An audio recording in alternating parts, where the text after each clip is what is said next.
ఫీజులు కడితేనే పరీక్ష, చదువులు చతికిల,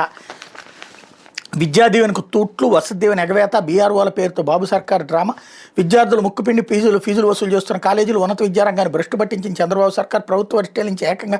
1500 కోట్ల నిధులు దారి మళ్లింపు, ఉన్నత విద్య కోసం వైఎస్ జగన్ హయాంలో 18,663 కోట్ల వ్యయం, గతంలో చంద్రబాబు బకాయి పెట్టిన 1778 కోట్లను కూడా చెల్లించిన వైఎస్ఆర్సీపీ సర్కార్ అంటూ ఫైనల్ ఇయర్ పరీక్ష దరఖాస్తు నింపాలంటే ఫీజు బకాయిలు మొత్తం కట్టాల్సిందే, ప్రభుత్వం ఇచ్చే వరకు మేము ఎదురు చూడలేం, ఫీజు కడితేనే చివరి ఏడాది పరీక్షలు ప్రాజెక్ట్ సబ్మిషన్ ఇస్తాం, వెళ్ళనిస్తాం. విశాఖలో ఇంజనీరింగ్ విద్యార్థులకు ప్రముఖ ప్రైవేట్ కాలేజీ యాజమాన్యం అల్టిమేటం ఇది, పూర్తి ఫీజు రియంబర్స్మెంట్ తమకు ప్రభుత్వం చెల్లిస్తుందని, విద్యార్థులు కట్టాల్సిన 0 అడ్మిషన్ల సీట్ అలాట్మెంట్ లెటర్ చూపించిన కాలేజీ యాజమాన్యం ప్రస్తుతం ఫైనల్ ఇయర్ విద్యార్థులు 50,000 చొప్పున బకాయిలు కట్టాలని తీవ్ర ఒత్తిడి చేస్తుంది. ఒక విశాఖే కాదు, ఫీజు రియంబర్స్మెంట్ చంద్రబాబు సర్కార్ అటకెక్కించడంతో